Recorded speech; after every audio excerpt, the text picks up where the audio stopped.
Welcome to the debate. Today we're looking at a seismic shift in the global exhibition industry, and frankly, I don't think enough people are really talking about the friction involved. We are analyzing the migration of ICE, the world's premier gaming event, from its longtime home in London to the Fira Gran Via in Barcelona. And this isn't a travelogue. This is a battleground analysis. When 40,000 professionals descend on a new city and hundreds of brands are fighting for dominance in a, quote, competitively visual arena, the strategy you choose for your physical presence, it defines your year. It's a massive disruption. I mean, you have the Tier 1 gaming sector, casinos, software, payments, uprooting an entire ecosystem. And what? Transplanting it to Catalonia? The amount of capital on that show floor is just staggering. Precisely. And that density forces a binary choice for every single exhibitor. Do you build a fortress or do you deploy a fleet? And I'm arguing for the fortress. I believe that for a show of this magnitude, ICE Barcelona 2026, the only viable path to success is the premium custom build. In an industry that, relies on suspension of disbelief, you need a bespoke, turnkey execution that navigates the complex local regulations to dominate the landscape. And I'm going to take the opposing view. That fortress mentality is, frankly, a relic of the pre-2020s. I am arguing for modular and sustainable solutions. The smart money isn't burning cash on single-use monuments that get thrown in a skip after 3 days. The future is in agile, reconfigurable systems that offer a lower total cost of ownership and, maybe most importantly, a consistent brand presence across the entire European event calendar. Because context is everything here. Fira Gran Via it's a beast. It is world-class, but moving from the UK to Spain introduces this layer of regulatory complexity that I think catches a lot of international exhibitors completely off guard.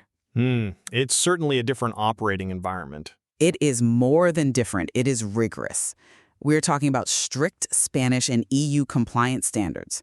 Things like structural loads, fire-rated materials, specifically the Class B/1/D0 standards, and electrical certifications that are totally distinct from what crews were used to at the Expo in London. My core argument really starts here: risk management. When you are flying in your CEO and your investors for 3 days in January, you cannot afford a single hiccup. No one wants a hiccup. But a modular kit, it invites hiccups because it treats the venue like a generic container. A custom builder, specifically a local specialist like the Adam Expo stand team mentioned in our research, they treat the venue as a partner. They have, 15+ years of experience in that specific hall? They know the inspectors. They know the unwritten rules of the loading dock. When you build custom, you're submitting architectural drawings for pre-clearance months in advance. You're designing to the regulation.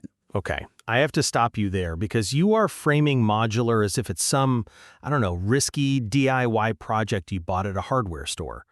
That is complete misconception of modern systems. The modular solutions we are seeing now, the Illuvision frames, the matrix systems, these are engineered products. They are pre-certified. Their static calculations are done in a factory, not sketched on a napkin on site. Pre-certified doesn't mean venue compliant for every specific layout, though. It actually gets you 90% of the way there, which is far better than, say, a custom wood fabrication. When you use a system, you are bypassing the friction. You aren't worrying about whether the timber is fire-treated correctly because the aluminum frame is inherently non-combustible. And let's talk about that build-up window. We have 3 days. That is a compressed, high-stress window. It's a pressure cooker. Exactly. So why would you choose a construction method that involves sawing, sanding, painting, and drying time?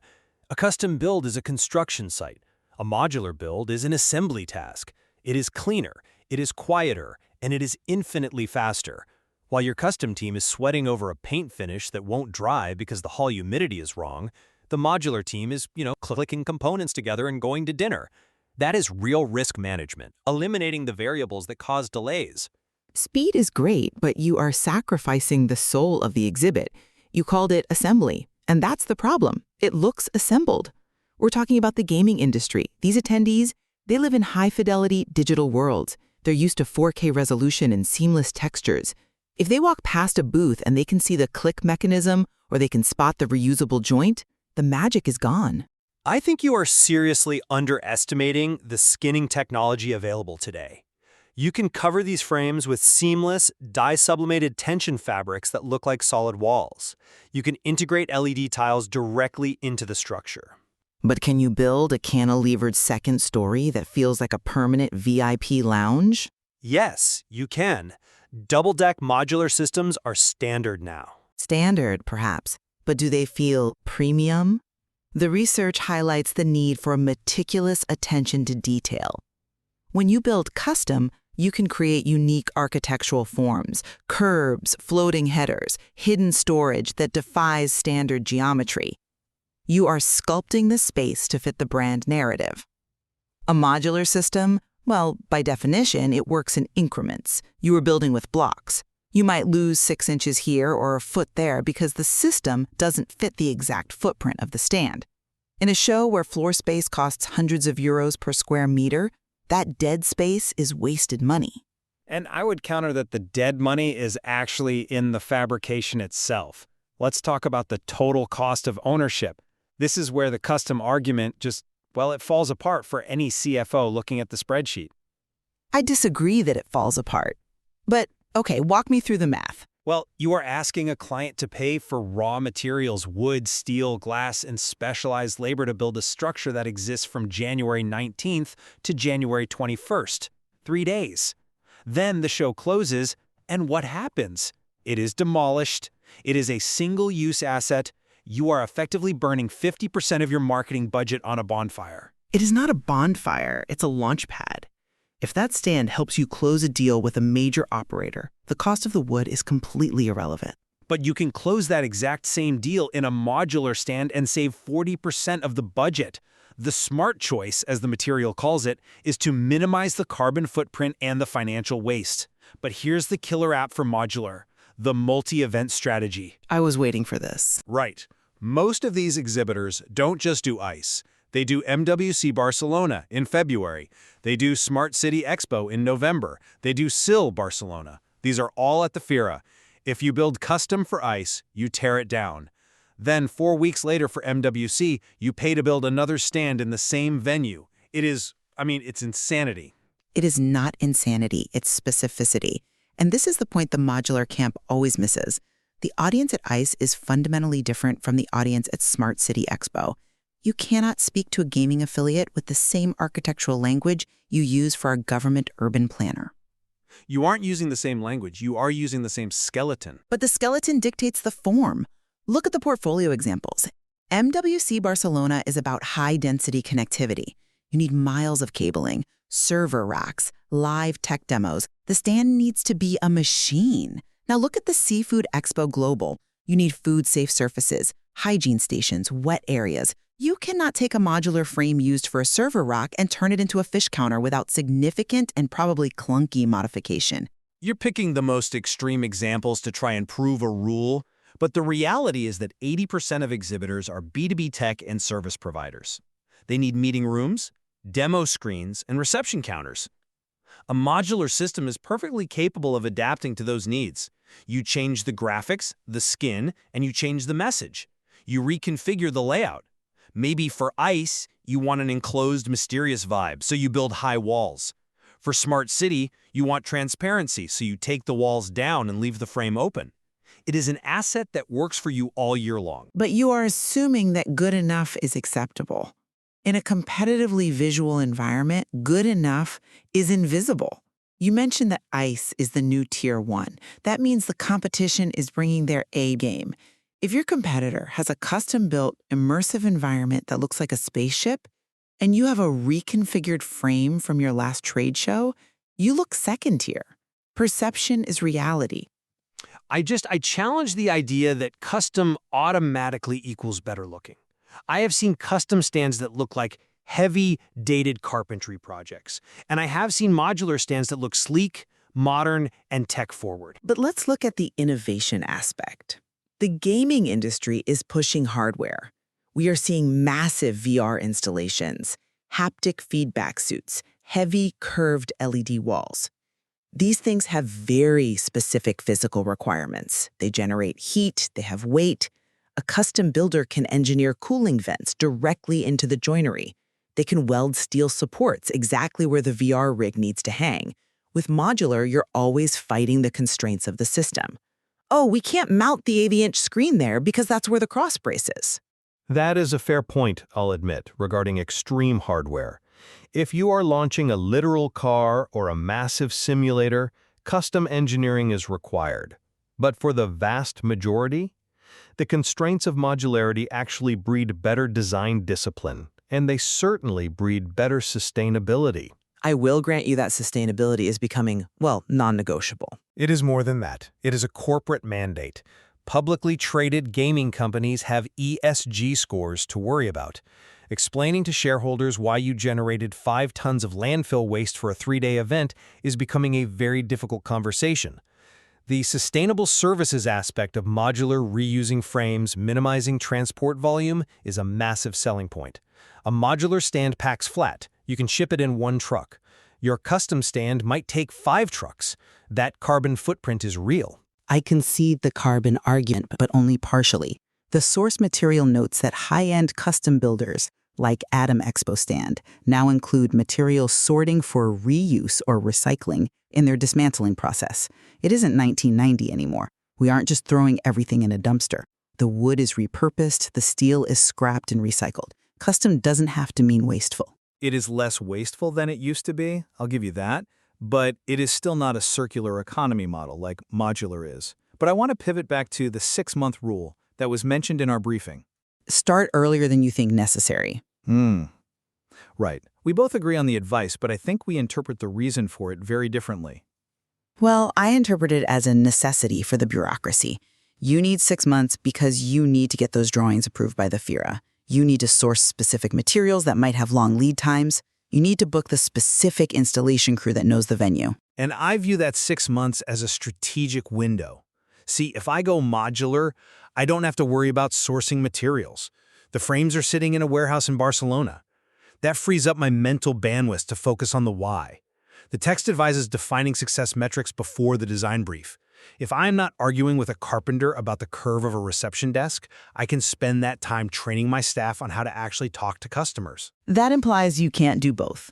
A good custom agency handles the carpentry so that you can focus on the strategy. I mean, that is the very definition of turnkey. But does it actually happen? In my experience, custom builds often go right down to the wire. The client is stressing about the finish on the floor until the moment the doors open. With modular, because the physical build is so predictable, the stress level just drops. You know exactly what you're getting. Predictability is boring. Predictability is profitable. Not in the gaming world. Boring is death. If you are boring at ice, you might as well not show up. You need to create a moment. And creating a moment often requires risk. It requires building something that hasn't been seen before. Let's talk about that moment. Is the moment the wall, or is the moment the interaction? The wall creates the context for the interaction. See, I disagree. I think the staff and the digital content create the interaction. And if I save 30% of my budget by not building a custom wall, I can invest that into better interactive content, better lead capture technology, or, heaven forbid, better coffee. The strategic advice says to account for the total cost of presence. That includes marketing, staff, travel, tech. If the build consumes the budget, the rest of the presence starves. But if the build is lackluster, no one stops to drink the coffee. It's the hook. You keep equating modular with lackluster, and I think that is the fundamental flaw in your argument. Look at the design flexibility section. You can have backlit fabrics that glow. You can create a beacon. You can have height up to 6 meters or more. A well-designed modular stand looks like a premium architectural product, and it signals something about the company, that they are agile, modern, and efficient. Or it signals that they are cheap. Efficient is not cheap. In a luxury market, they are often synonyms. But let's look at the exhibitor success manager quote again. They emphasize meticulous attention to detail to avoid having the stand halted. My argument is that the custom process forces that attention to detail. Because you are manufacturing from scratch, you check every measurement 3 times. The modular mindset can sometimes lead to complacency. Oh, it's just a kit, it'll fit. And then you get on site and there is a pillar where a wall should be. And because the system is rigid, you can't just cut a notch in it like you can with wood. That is a failure of project management, not the system. A professional modular integrator surveys the site just like a custom builder would. But your point about the pillar is interesting. If there is a pillar, a custom builder can build around it. A modular builder has to design around it. Exactly. Custom embraces the constraints of the venue. Modular fights them. I would say modular respects them. But we are sort of circling the same drain here. I want to bring up one final point, the hybrid option. The best of both worlds? The material hints at it. You use a modular core for the back of house, the storage, the kitchen, the meeting rooms, where you need functional efficiency. And then you use custom fabrication for the hero elements, the reception counter, the product display, the overhead sign. I can accept that as a compromise. It allows for the structural certainty of the system, but keeps the jewelry of the custom work. And it helps with the budget. You aren't paying for custom walls and a storage closet that no one ever sees. That is a fair, pragmatic approach. But even in a hybrid model, I would argue the lead agency needs to be a custom specialist. You need the mind that understands how to blend the two, not a rental house that tries to tack on a custom desk. I agree that expertise is the commodity that matters most. Whether you are cutting wood or clicking frames, if you don't know the Fira Gran Via regulations, you are in trouble. And that brings us right back to the move from London. I think the biggest risk for 2026 is complacency. Exhibitors thinking, oh, we did this in London for 10 years, we know how it works. That is the danger zone. London is not Barcelona. The labor laws are different. The union rules are different. The electrical voltage is different. The voltage is a great point. Even the plugs. It sounds so trivial, but if you bring 1,000 UK power strips, you are going to have a very bad day. Which just reinforces the start early mandate. 6 months is the bare minimum. Absolutely. If you are listening to this and you haven't started your brief for January, you are already behind. To wave the flag, build the fortress. If it is to capture leads efficiently, deploy the fleet. We're going to have to agree to disagree on the ultimate philosophy, but I think we have illuminated the battlefield. The move to Barcelona is an opportunity, but it is also a filter. The brands that treat it with respect and invest in the right physical strategy will thrive. The ones that treat it like just another show will get eaten alive by the regulations or the competition. Or their own budget mismanagement. Touché. It has been a pleasure dissecting this. Likewise. To our listeners, we leave the final verdict to you. Does your brand require the bespoke theater of a custom build or the agile efficiency of a modular campaign? Thank you for listening. Thank you for joining the debate.